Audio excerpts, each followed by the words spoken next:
Now, a senior advisor to Trump's presidential campaign was more blunt in an interview with Politico, saying the road to victory runs through a consistent economic message. Unfortunately, President Trump ignores the roadmap. There you go. And every time Trump does manage to talk about the economy, he somehow only makes things worse. I mean, here he was today talking about gas prices outside of the White House. How much longer will Americans continue to see these high gas prices? Well, they're not very high. If you look at what they were supposed to be in order to get rid of a nuclear weapon with the danger that entails. So the gas prices have come down very much over the last 3-4 days.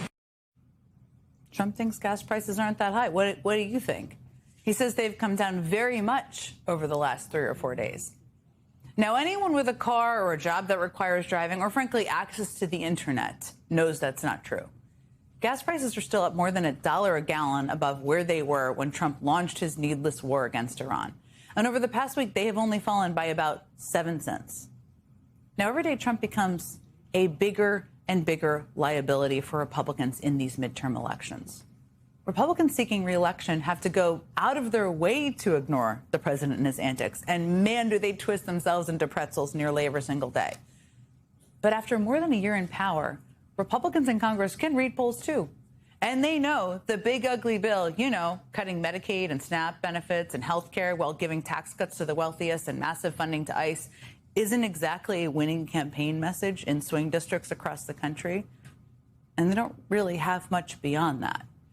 And that has led some of them to express outright apathy about the prospect of trying to keep their majorities. Here was Republican Senator Tommy Tuberville on that subject just yesterday. Everything that goes on up here, Benny, is about, we got to get reelected. We got to keep the majority. Well, hell, we ain't done anything in the majority. Should we keep majority? We've gotten one bill passed, and that was President Trump pushing and pushing and pushing, and it took us 18 hours to get Republicans to vote for it. It's embarrassing that we're up here and we're raising money to continue with the same people being up here. It's just nonsense.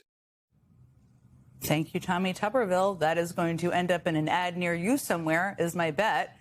We've just got over 200 days, or just about 6 months until Election Day, and a lot could still happen between now and then. That's important to remember. But if things continue on this track, if Trump continues to spiral out of control and act like a complete lunatic every day, then his party may be in for a very rude awakening.